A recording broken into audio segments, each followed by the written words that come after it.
We have breaking news out of Israel this morning where Hamas has launched a surprise attack within Israel's borders overnight.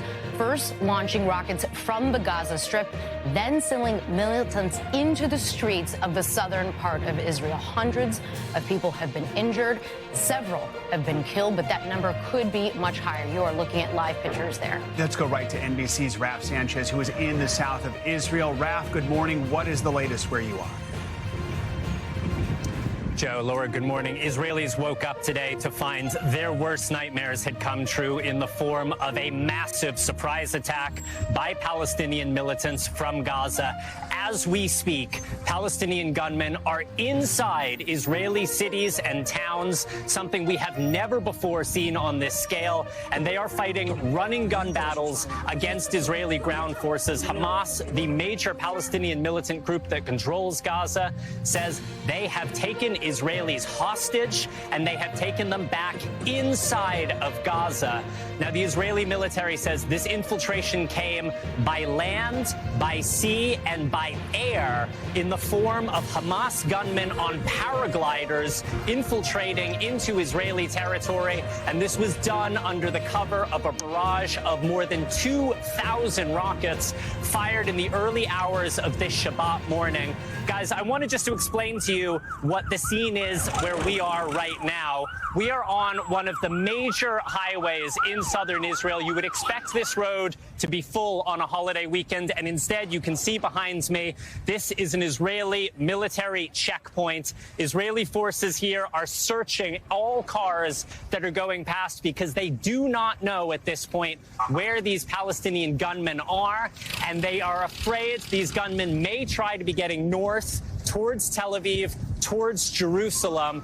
As we've been here, we have seen just a stream of Israeli special forces driving south towards the Gaza border, and they are heading to confront those gunmen in the towns and cities in the south. Guys. Rob, just an incredible scene playing out there, the idea of armed gunmen going in.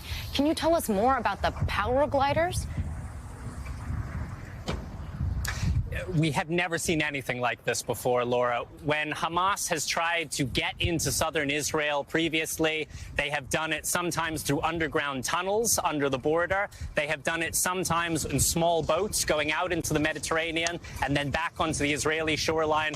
This morning, for the first time, they crossed by air in paragliders. It is not clear how many of them, but these are armed, highly trained Hamas militants landing by air, catching the Israeli state completely by surprise. Prime Minister Benjamin Netanyahu addressed his people earlier today, and he said Israel is at war. This is above and beyond those rounds of fighting that the world has got used to over the last decade, where we see Israel and Hamas fighting for 72 hours a week. This is on a much, much bigger scale. There is at this point no official word on death tolls, but the videos we are seeing are absolutely harrowing, showing bodies, what appear to be bodies of both Israeli soldiers and civilians. And this is a country right now that is bracing for the absolute worst. Raf, do we have any idea how many of these attackers have infiltrated Israel?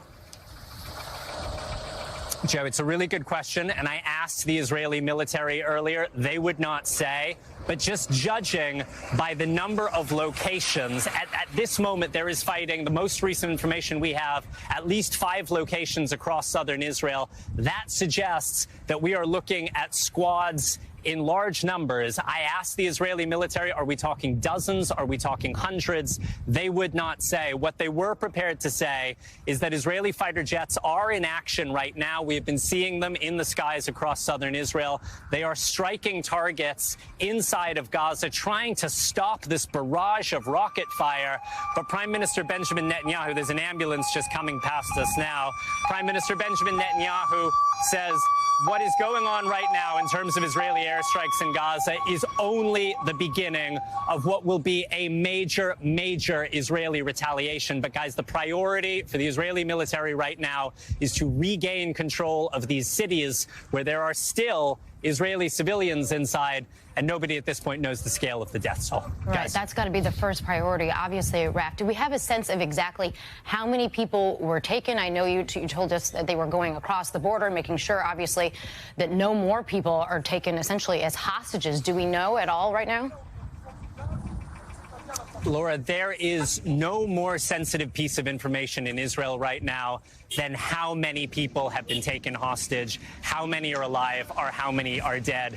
The Israeli government, the nation of Israel, will go to enormous lengths to get its people back, whether they are live civilians, whether they are dead soldiers. And the scale of the Israeli response will be determined by how many Israelis are inside of Gaza right now. If there are civilians in large numbers there, we may see a situation where the Israeli government feels it has no choice. Laura, we're just hearing the air defense going off here. There's no sirens at the moment, so we're good. I'm going to keep talking to you. But this is just a very live situation. You can see Israeli forces on the ground behind me. Behind my camera operator, Dave Copeland, there's actually smoke from where a rocket hit earlier on.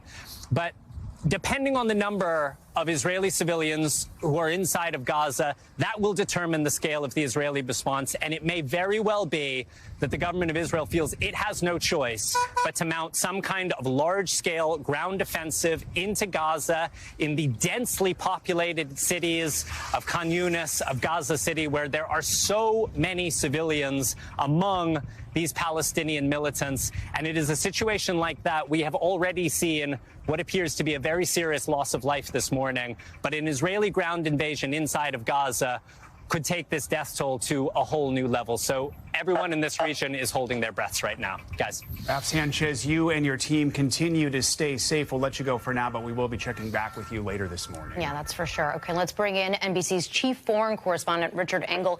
He is on the phone with us. Richard, good morning. Your first reaction to this news? Well, I think that Hamas and Israel are at war, and I think this is going to escalate into a more significant conflict over the next several hours, over the next several days. This is unprecedented, as Raph was saying. We've seen violence from the Palestinians. We've seen attacks from Gaza into Israel, but not this scale, where you're having potentially dozens of militants flying in on hang gliders and coming in by the sea and crossing in by land, presumably by tunnels or holes in the border fence. And the fact that they are still engaged in running battles in multiple locations in southern Israel is something that will be shocking to the Israeli people.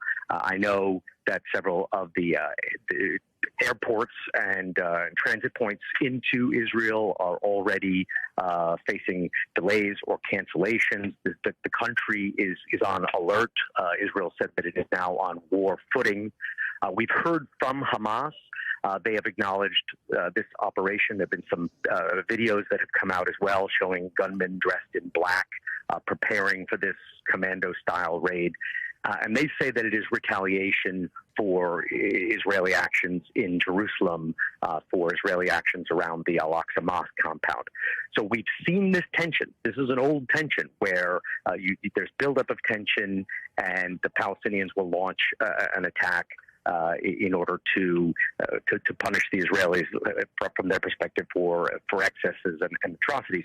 But we haven't seen something like this level of sophistication, and to catch the Israelis off guard, and then to keep this operation moving for hours now. This began at dawn. It is already afternoon in Israel, so this has been going on for multiple hours now. I think it's very likely that we're going to see an escalation in some sort of small-scale war, maybe bigger-scale war between Hamas and Israel, and I think we're in the early phases of that right now. Richard, talk to us about that surprise factor. You know, Israelis have some of the best military intelligence anywhere. How does something like this happen? Well, they don't have a lot of visibility inside Gaza. Now, Gaza itself, they have lots of intelligence, but clearly it wasn't as good. But Gaza is a place that is run by the Palestinians. We're talking about an area that is more or less closed off. It's often compared to the biggest prison in the world. We're talking just over 2 million people that live there, Gaza City being the biggest population center, very densely populated. And the Israelis They have informants, they have intelligence, but they don't live there. They don't patrol there. There are no Israeli settlers there. This is an area that is locked off, that is run by Hamas, and the Israelis would prefer to forget about the place and not have anything to do with it. But what happened is Hamas is in charge. Hamas is very militant, very organized. They've been looking for the leader of Hamas, Mohammed Deif, for years. He's the one who personally announced this operation. So this, from Hamas's point of view, is an enormous coup to carry out a sophisticated surprise attack like this. Israeli officials have said Hamas made a huge mistake because it's going to bring an enormous reprisal. All right. Richard Engel, thank you so much for joining us. We appreciate your reporting and your context on this. We want to go back to Raf Sanchez, who is in the south of Israel. Raf, what is it you are seeing and hearing right now? So, Joe, there is just so much activity around us. A convoy of Israeli special forces just drove past, sirens on, heading south. And the fact, as Richard was saying, this attack began hours ago. It is now 1:10 in the afternoon.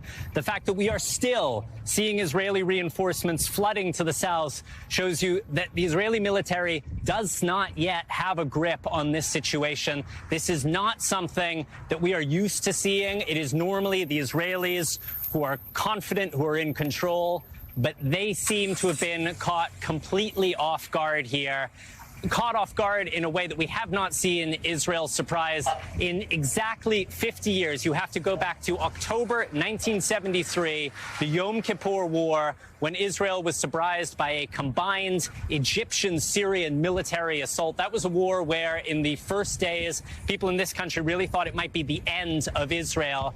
And there is, obviously, I wasn't here in 1973, but you were hearing those comparisons on the Israeli radio, and there is just a state of shock in this country that they could have been caught so off guard. Something else we've been seeing on the road, the truck has moved away now, but we just saw a truck carrying a battery of Israeli Iron Dome missile interceptors. This is this highly sophisticated Israeli air defense system developed with support from the United States. It is the backbone of Israel's defenses. It is what Israel relies on to protect its civilians from this rocket fire from Gaza. But whatever happened in the early hours of this morning, the Iron Dome was not able to stop this barrage. The Israeli military says it was more than 2,000 rockets fired. And, Joe, we have just seen plumes of smoke all across southern Israel where these rockets landed, on homes, on warehouses. And there is just a sense of disbelief at what is happening right now. Guys. Raf, do you have a sense of, was there a failure of the defense system, of the Iron Dome, or was it that they were just getting hit in so many different ways at all at once? You just can't prepare for something like that. It's a really good question, Laura. We asked the Israeli military earlier, was this an intelligence failure? How is it, on almost to the day, the 50th anniversary of the 1973 war, that Israel could be surprised again and on such a scale? And I will tell you, the Israeli military spokesman said it's a good question. He declined to answer it, but he said that there is going to be a lot of time to ask very hard, very probing questions about what happened here. But right now, their priority is this live firefight going on in cities to the south of me, and potentially a massive hostage rescue operation, both inside of Israeli cities, but potentially inside of Gaza as well. Guys. Raf, this is an area that is familiar with conflict. Help us understand, put into context what's happening right now, how that fits into the historical context of conflict in the region. Yeah, so we have seen rounds of fighting between Hamas militants in Gaza and the Israeli military almost on a yearly basis, going back to sort of 2008, 2009. Major war in 2014. There was another major war in May 2021, not on the same scale. What is happening today is just a different order of magnitude. Normally, the fighting in these situations takes place inside of Gaza, with the exception of the rocket fire on Israeli cities. What is happening right now is the fighting is on the Israeli side of the border, and that is not something we have ever seen on this scale before. Just to give you a little more historical context, during that war in 2014, one Israeli soldier excuse me, going back into the early 2000s, one Israeli soldier, a young man named Gilad Shalit, was captured by Hamas militants. He was taken inside of Gaza. He was held for years there, and Israel, unable to rescue him by force, was ultimately forced to release more than 1,000 Palestinian militants to secure him. And that gives you a sense of the value Israel places on the lives of its people. It is hard to overstate what a crisis it is if there are multiple, dozens potentially, of Israeli civilians being held inside Gaza, and it is hard to overstate the urgency with which Israel feels it will need to respond to a crisis on this scale. Guys. All right, Raph, stay safe there. We are going to come back to you regularly throughout the morning. We want to turn now to our chief foreign affairs correspondent, Andrea Mitchell, joining us by phone. Andrea, good morning to you. I imagine this was not what you thought you would wake up to on a Saturday morning. Talk to us about the larger historical context. We heard there from Raph, it is the 50th anniversary of that other awful surprise attack back in 1973. Set the scene for us, if you will.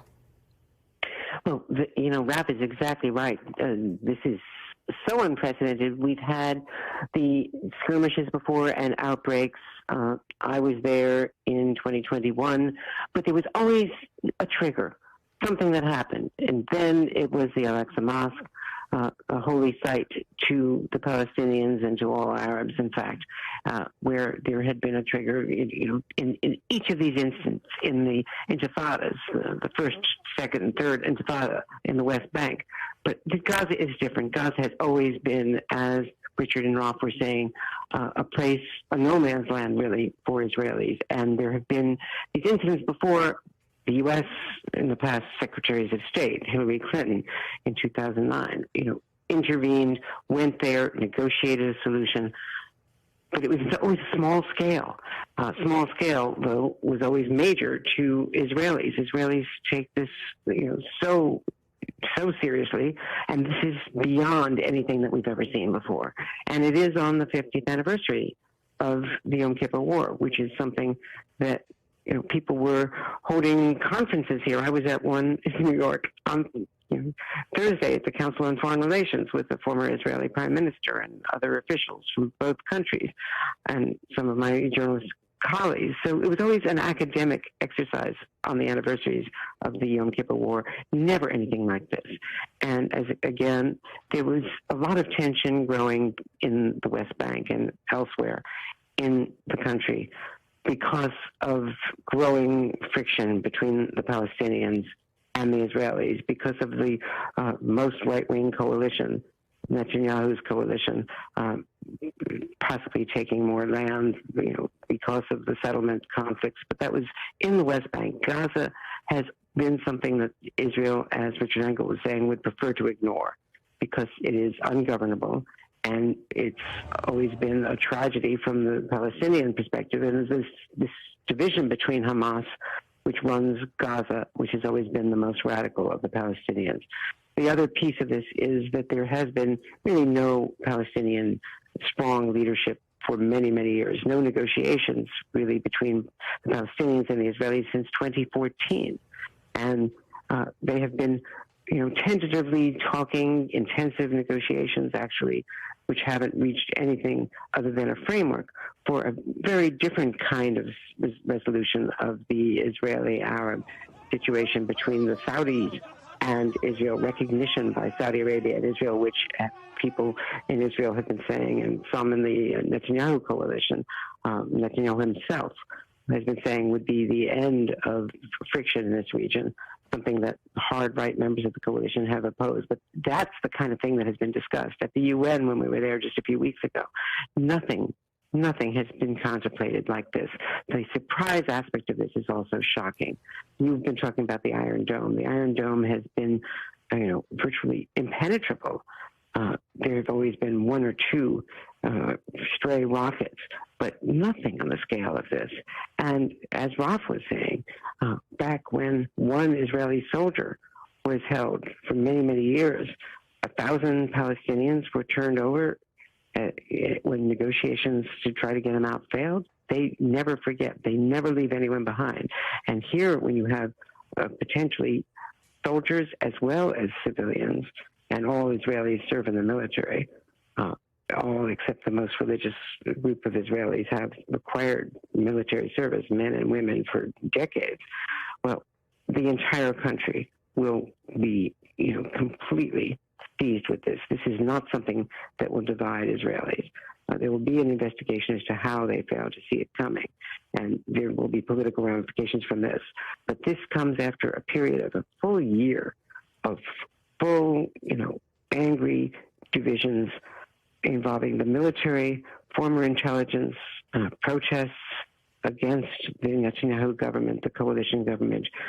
That was over judicial reform. That was over democratic principles. Nothing like this, though, could happen without uniting the Israeli citizenry. And so how did this happen? Aspects of it will come much later. This is, as Netanyahu says, war, and there's no real Palestinian leadership in Gaza, no communication with any of them in order to have negotiations to try to resolve this. This will have to be resolved, and the Americans will have to get into it. This is something that the State Department and the National Security Council are going to have to address immediately, because they cannot see America's closest ally and the only real democracy in the Middle East overwhelmed. The relationship between Israel and the United States is so critical. Right. All right, Andrea Mitchell, thank you so much for joining us early this morning. We really do appreciate it. We do want to go back to Raf Sanchez one more time and check in with him. Raf, do we have an idea, this surprise attack by Hamas, what the objective is here? Is it terror? Is it to get territory? Are we hearing anything about why this is happening and why it's happening now? Yeah, Joe, so we have heard an official statement from what Hamas calls its military wing earlier, and they say that this is retaliation for the Israeli occupation of the West Bank and East Jerusalem. They say that this is retaliation for what has been happening at the Al-Aqsa Mosque in Jerusalem. That is the third holiest site in Islam. It's known as the Temple Mount to Jews. It's the holiest site in Judaism. It is one of the most combustible, incendiary spots in this entire geopolitical region. And they say that this is an act of revenge for what they see as decades and decades of Israeli occupation and mistreatment of the Palestinian people. Now, to the Israeli government, to the Israeli people, this is very clearly an act of terrorism, that these are armed Hamas gunmen going into civilian areas, firing rockets at cities and at towns all across southern Israel. And they say they will treat this as terrorism. Just to give you a sense of the activity here, you have behind me, these are Israeli border police. They are manning this checkpoint. They are making sure that none of these gunmen are able to hide in cars and head back further into Israel. And then over this way, you can see there are at least 5 ambulances behind me. And guys, every couple of minutes, more and more Israeli reinforcements are speeding to the south through this checkpoint, heading down towards Gaza. We just a moment ago saw an Israeli armored vehicle mounting the sidewalk here, driving around a police car and absolutely flying to the south. You can see these are members of the Israeli border police who are just walking past me now. This is an all-hands-on-deck situation. The Israeli military is calling up thousands and thousands of reservists as they try, first of all, as an absolute top priority, to clear these Hamas militants out of these southern cities and then begin to strike back inside of Gaza. Guys. All right, Raf, we are going to come back to you soon. Stay safe out there. Our thanks to you and your team. We will have much more coming up this morning on Saturday Today and throughout the day on the networks of NBC and NBCnews.com. For now, we're going to return to your regularly scheduled programming. Have a good morning.